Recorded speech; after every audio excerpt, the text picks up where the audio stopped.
Je vous ai pas entendu, vous m'entendez? Vous êtes présents? Eh bien nous aussi. Notre rassemblement d'aujourd'hui à Séverac se situe dans une période de débat politique pour les élections présidentielles et législatives, à 6 alternances qu'aura vécu notre comité pluraliste. C'est dire qu'au-delà des périodes électorales, notre attachement commun à la défense et à la promotion de la ligne depuis plus de 20 ans. Notre enracinement au plus près des populations, des usagers, des cheminots, collectivités territoriales et élus, rassemblés dans nos diversités, est une force considérable. Par conséquent, nous ne laisserons pas détourner les objectifs qui sont les nôtres, une ligne SNCF utile, performante au service des populations, des territoires, du Massif central à la Méditerranée, pour un développement social, économique et environnemental.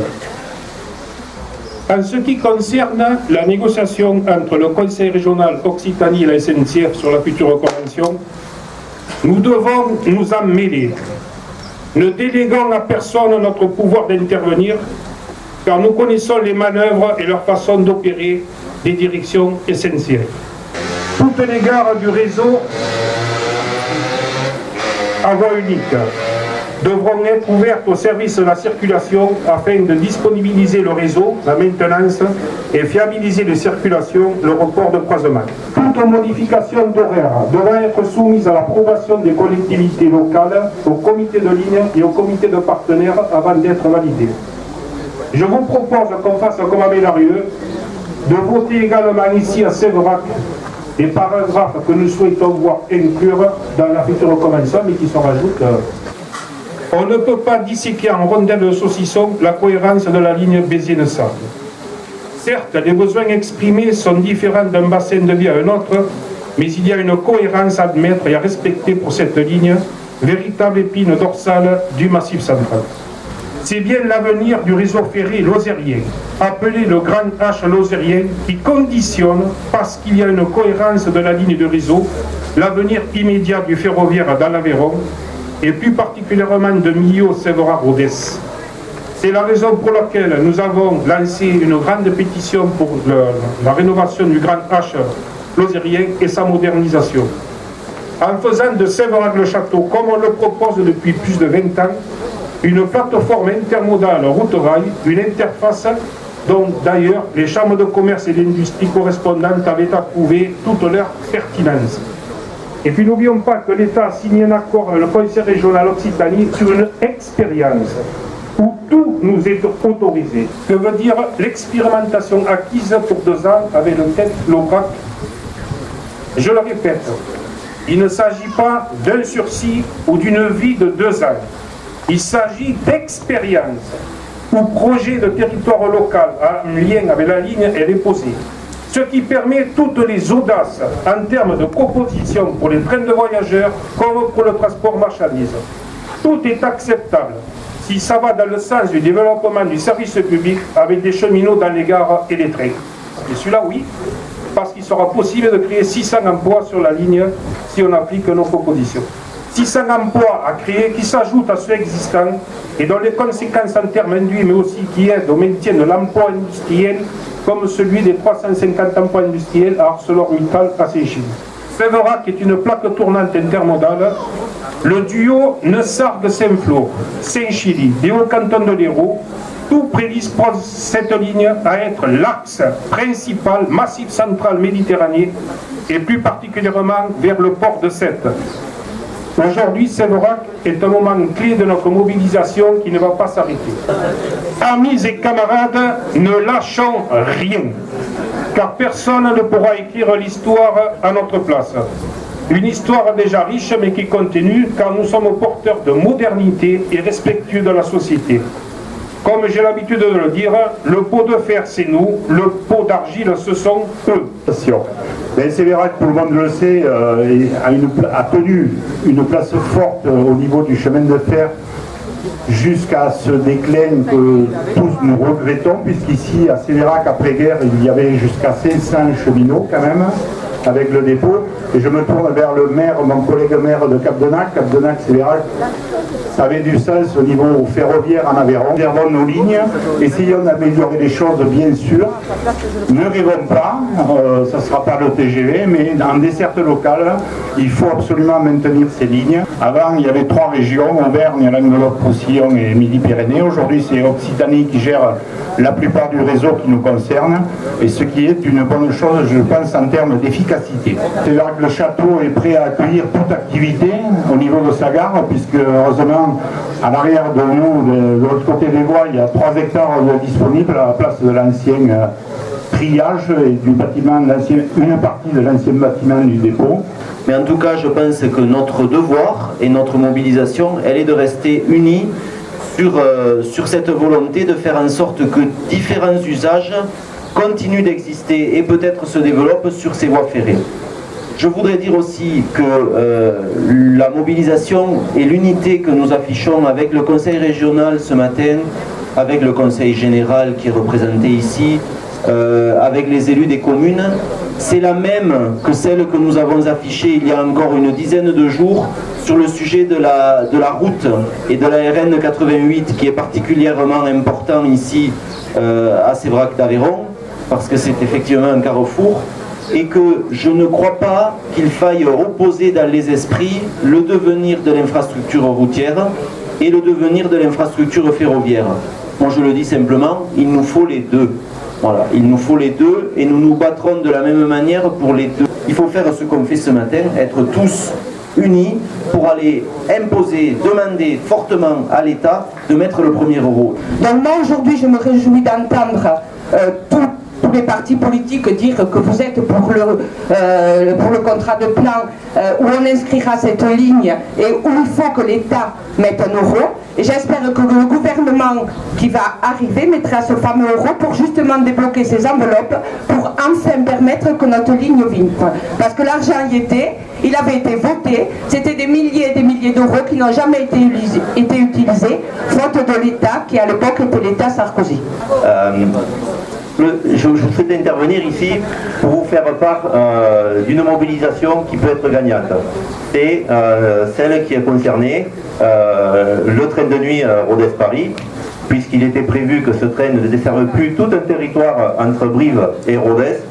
Or aujourd'hui, la mobilisation des cheminots, des usagers, des citoyens, des élus de tous bords, et M. Viala y a joué un rôle important aussi, a permis de maintenir ce train sur son itinéraire, c'est-à-dire que les gares du Lot et de l'Aveyron resteront desservies. Voilà. Donc en fait,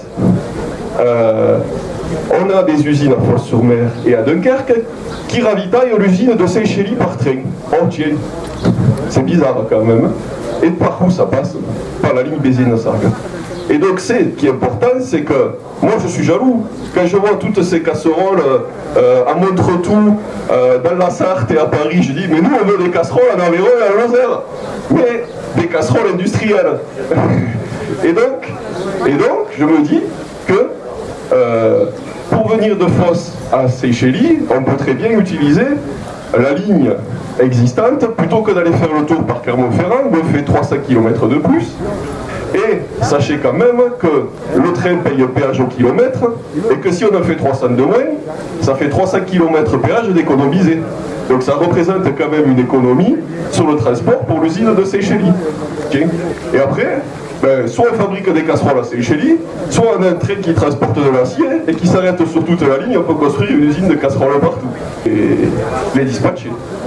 Ah tiens, est-ce qu'on aurait un endroit intéressant sur la ligne où on aurait la 75, la nationale 88, 3 hectares de terrain et la possibilité de combiner le rail et la route. Et je dis, je cherche, vous envoyez un bout. C'est Sévérac. Et une usine avec une voie ferrée à côté, avec une RN 88, une A75, elle a toute sa pertinence. Et ça apportera à toute la population parce que c'est de l'emploi pour tout le monde. Et donc, si on se prive de cette voie ferrée, si on laisse faire ces politiques-là, eh bien, c'est tout qui disparaîtra. Avec mes collègues élus de Bédarieux, on est content de se retrouver ici encore une fois pour défendre cette voie ferrée Béziers-le-Sargue. Donc j'ai toujours défendu la ligne SNCF, même avant d'être élu, et je pense qu'il est très important de la garder pour développer notre territoire, et sans cette ligne, notre territoire deviendra un désert comme ils l'ont tous mentionné. D'abord sur la question de la détermination politique et de la volonté. Je veux vraiment vous dire, je suis présent avec vous ici comme je l'ai été à différents autres rendez-vous, en mon nom propre bien entendu, mais aussi au nom de Carole Delga, la présidente du conseil régional, qui a souhaité évidemment, par mon intermédiaire et par l'intermédiaire de Stéphane, vous transmettre notre soutien, notre détermination, notre souhait de continuer à travailler dans ce cadre. Nous souhaitons et nous avons besoin de ces allers-retours avec le monde citoyen, avec le monde syndical. Nous avons besoin de la mobilisation et de l'intervention citoyenne. Il n'est pas question d'imaginer un engagement politique en dehors de cette situation et en dehors de cette évolution citoyenne. Donc, merci Jean-Luc. Juste avant de conclure, je voudrais que vous mesuriez quand même le chemin que nous avons parcouru. Entre l'instant où c'était la fermeture complète de la ligne, si on se rappelle, par rapport à la convention, au mois de juillet, c'était rapide.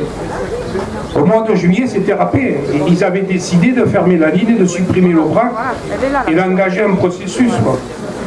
Et là, il faut bien avoir conscience que c'est la combinaison à la fois de nos mobilisations, de nos interventions, en même temps de l'appui du conseil régional, parce que et des certain nombre de communes qu'il y a sur la ligne, qui ont fait basculer et faire avancer les choses, parce que, bon, on le sait, les négociations ont été extrêmement rudes, y compris avec l'État. Et le mot rude peut être qu'il est faible.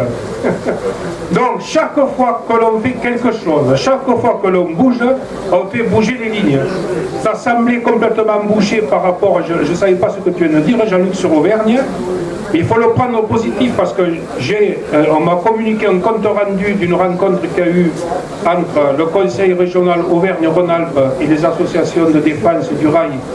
Il y en a qui se sont rendus, d'autres qui ne se sont pas rendus à une réunion organisée dans cette région-là, mais on n'existe pas. Donc, je veux dire, il n'y avait aucune référence, il n'y avait rien.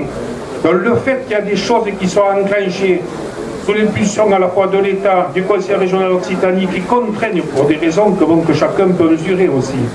Le Conseil régional Auvergne-Rhône-Alpes a bougé dans ce sens-là, il faut le prendre au positif. Donc continuons, amplifions. C'est pour ça qu'il y a toute cette série d'initiatives. Et puis à partir de chaque lieu, à partir de chaque gare, à partir de chaque commune, il est possible de faire quelque chose. C'est l'avenir de la vie dans le Massif central qui se joue en grande partie avec le réseau ferroviaire dit classique. Parce qu'il n'y a pas que le TGV qui existe. Il faut impérativement changer les choses sur la circulation monobraque, parce que si on ne change pas les choses, tous les jours, on voit passer une Z2 qui ressemble à rien, on dirait qu'on l'a trouvée.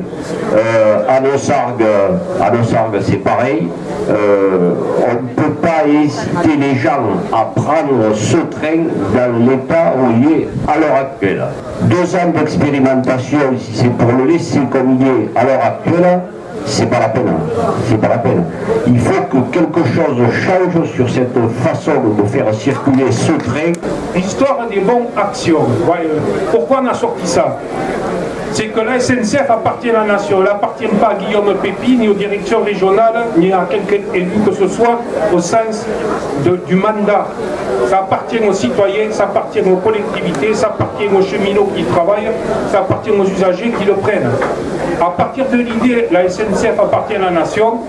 Donc le fait d'aller à l'Assemblée nationale, qui est un symbole de décisionnel par rapport à cette identité-là, avec le nouveau président de l'Assemblée nationale, quel qu'il soit, nous pèserons pour dire, eh bien nous voulons que par rapport au Massif central, par rapport à l'avenir de la ligne Clermont-Ferrand, Neussargues, l'Aveyron et Béziers, oui, nous voulons que cette ligne, redémarrent, reprennent du souffle tel que les choses avaient été stoppées en 2002, donc qu'on revienne, qu'on remette les choses à l'endroit.